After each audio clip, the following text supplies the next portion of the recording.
Hello, ladies and gentlemen, and welcome to another Training for Hiking live Q&A. My name is Rowan, and today I'm answering your questions around training for hiking.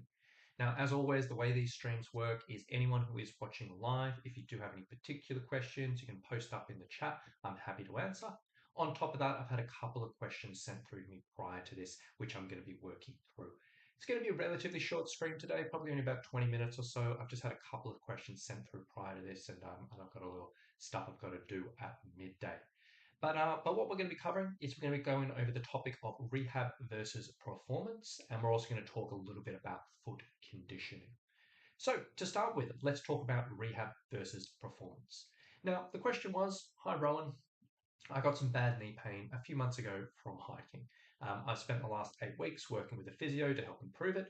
I was doing lots of strength exercises they gave me, and I was really diligent. I just went out on my first hike on the weekend, and my knee pain came back. What went wrong? Do you think I'm just not cut out for hiking? Now, this is not a fun story, but unfortunately, this is a story that I tend to hear multiple times a year, and it is a really common situation in the world of hiking.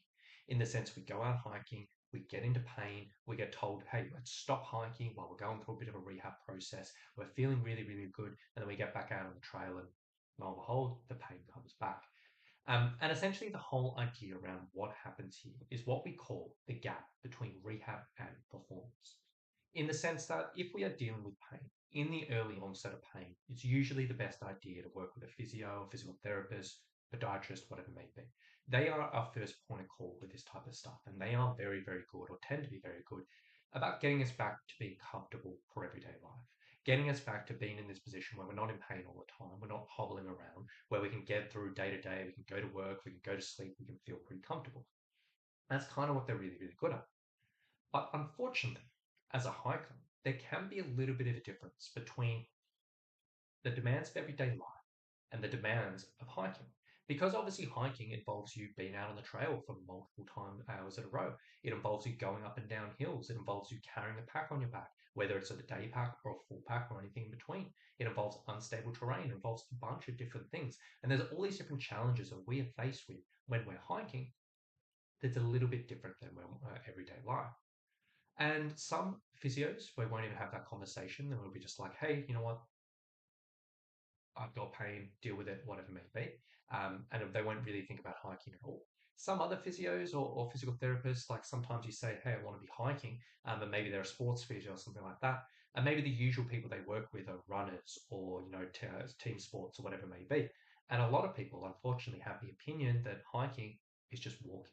And they're like, well, if I can get you back to being comfortable walking, you're going to be fine to hike. But as a hiker, we know it's a little bit different. So we need to kind of consider this. Realistically, I'm not saying don't see a physio. I'm not saying don't see a physical therapist. Absolutely work through them.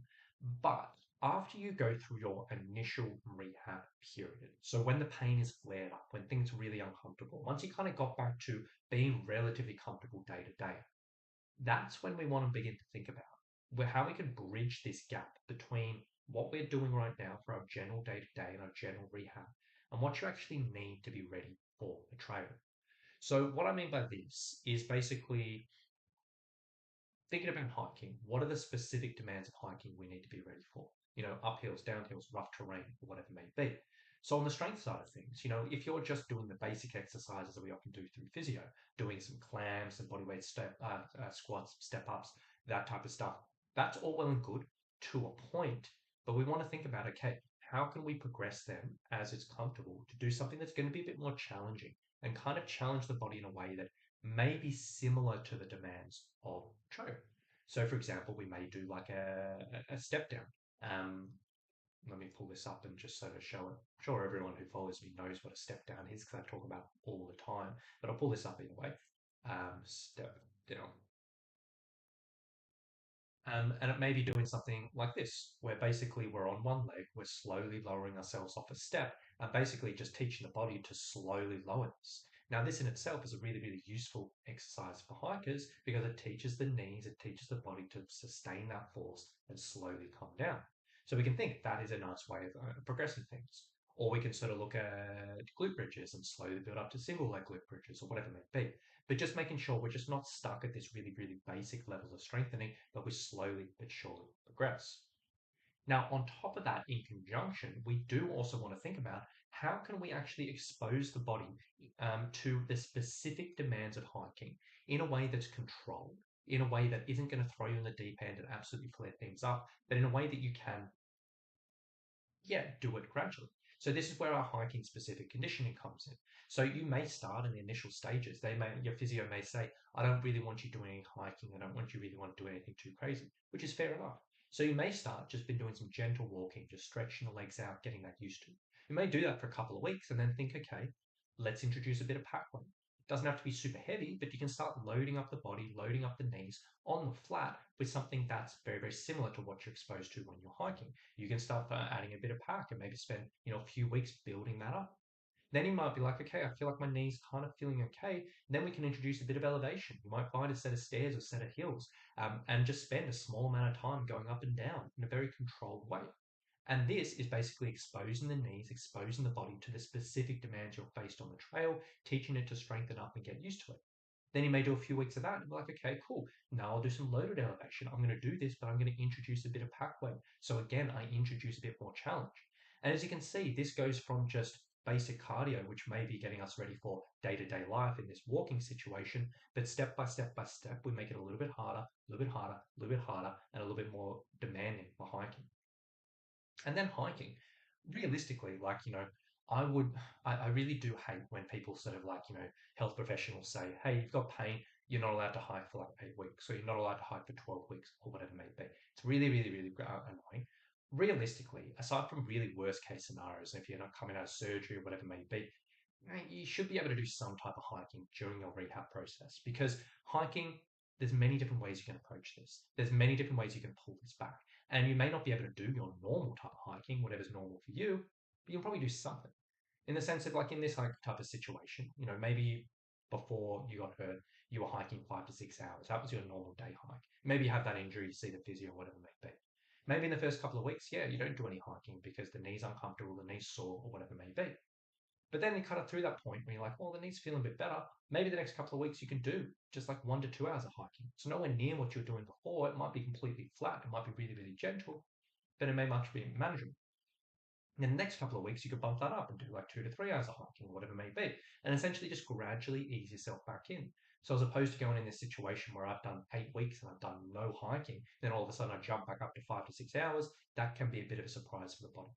But as you can kind of see, there's a million and one ways of going about this, but the whole idea is going from bridging this gap from just a rehab process to get you ready for everyday life, but to something that is actually going to step by step by step get you better for hiking and be able to get out there on the track. So ultimately, if you are in this kind of pain cycle where you're hiking, you get into pain, you do rehab, you don't hike, you go back and hike, you're in pain again, and it's just a cycle, cycle, cycle, just ask yourself, are you bridging the gap between rehab and hiking? Are you putting attention to this, or are you kind of on the two polar opposites? Because there is a big difference between what you need to be ready for everyday life and what you actually need to be comfortable for hiking. So hopefully that helps out a little bit. I know, specifics to that will obviously change from person to person, but hopefully that gives it a little bit of insight there. So next question that I want to cover is foot conditioning. And this is a question came through in the group from Jen actually. So she was asking, I currently have summer feet. The feet where all you wear for months is flip flops and your feet splay out like grapes. This year is a little bit different. My feet are slightly sore. They've gotten a bit longer, and I've gone up a shoe size. Are there any suggestions for exercises to strengthen all those wee muscles in our feet and help them bring them all back together before I have to stuff them back into shoes in the autumn? So yeah, I think this is an interesting question, and there's definitely a few things that I'll kind of recommend in this situation. Now, first and foremost, I would sort of say when we're in a similar situation to this, it's very, very, very tempting to kind of get into, like with any type of foot training, these little tiny finicky exercises. If you go online and you search foot training, you'll come up with a bunch of different things where people are like picking up marbles with their feet and drawing pictures with their toes with pencil between their feet and all of this. And there's a lot of really, really finicky foot exercises, which can be useful sometimes, but they can just be tedious, they can be boring, they can take a lot of time or whatever it may be. So Before you even get to that type of stuff, I just want to talk you through a few really simple things that will make a major difference and the things you want to cover first of all. So first of all, if you're going through a period where you have summer feet and you're wearing where that in autumn you got to get back in the shoes, best thing you can kind of do is just introduce the shoes early.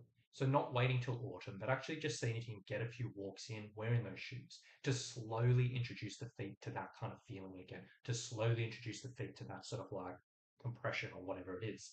And you may just start wearing around at home once a week, maybe we'll just start doing walks, whatever it may be, but slowly and gradually introduce that.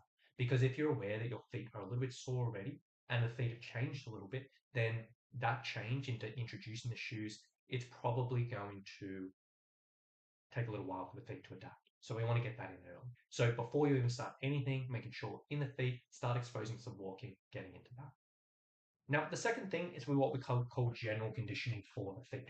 And this is essentially just taking general strength exercises that you would do for any type of foot situation and basically doing this and exposing the feet to these types of things while you're wearing your shoes. So we can not only build up strength and resilience in certain areas which are going to be relevant to this, but also do it in a way that teaching the body, hey, I'm wearing the shoes, I'm exerting force, I'm getting resilient in this situation.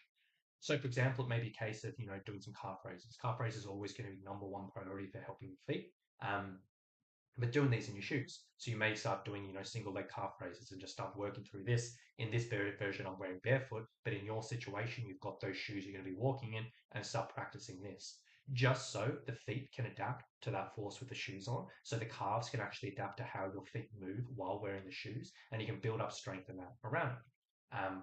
I'll share all these videos I'm about to share in the chat as well if anyone wants to check them out. The other thing, you might just do some basic balance exercises. So again, wearing the shoes. So, around the world's one of my favorites where you're standing one leg, tossing a thing around. This can be a nice one just to build up ankle stability, but also the feet are doing a lot of work here to stabilize.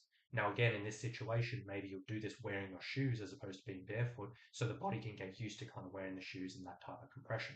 So again, I'll share this in the chat and you can work through that. So you just think of general strengthening exercises that can go a long way.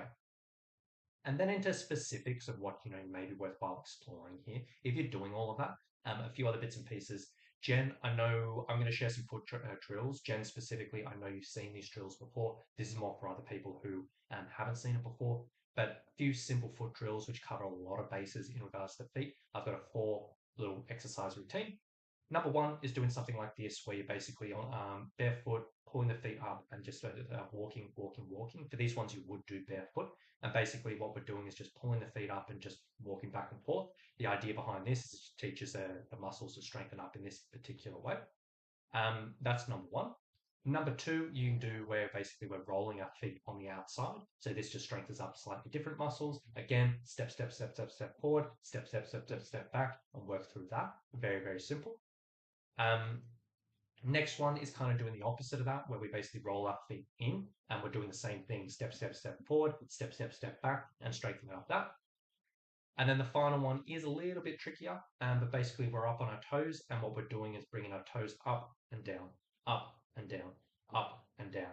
Now, ideally, you'll do this walking forward, walking back, maybe a little bit too much for you, so maybe you need to hold on to something and just do it at standing, whatever, but this is a nice one. And essentially the whole idea between these foot drills is you would do those 4 in a row. You'd do 20 steps forward and back of number 1, 20 steps forward back of number 2, 20 steps forward back of number 3, 20 steps forward back of number 4. Do that a few times a week, and in all honesty, that will cover the majority of your bases when it comes down to foot strengthening. And this is just a really interesting thing, a really simple thing to kind of introduce there. On top of that, another one you could explore for some of those more intrinsic foot exercises. I think I've shared this before as well, but doing the old towel scrunch. Now, as a whole, I'm not a massive fan of doing like intricate, funny foot exercises because it does end up taking a lot of time. But this one can be pretty simple. Basically, all you're going to be doing is just getting a towel, feet flat on it, and essentially you're just going to be scrunching the towel, and then scrunching the towel, and scrunching the towel. And the idea behind this is it strengthens up those little muscles in the bottom of the feet and kind of get them used to on this. This can be quite useful, and you do a few reps of this. You got to link this with that little foot routine and go through it. This is stuff you've probably already seen before when it comes to foot strengthening, but I would say if you can tick all these off, it'll probably be your main basics. Now, the other thing that I would sort of think about including in this type of situation is if you're aware that the feet are already sore, if you're aware the feet have gone up a little bit in the shoe size and you are getting them back into new shoes, one thing that can be quite nice is just doing a little bit of foot yoga and foot massage um, um, through your week. As you're doing all of this stuff, the feet may be a little bit sore, they may feel a little bit funny. So we just want to give the feet a little bit of love. Foot yoga, what it involves is this is the type of thing, it makes me cringe to think about. Like even talking about this, it just fills me with um, shivers because I hate messing around with my toes.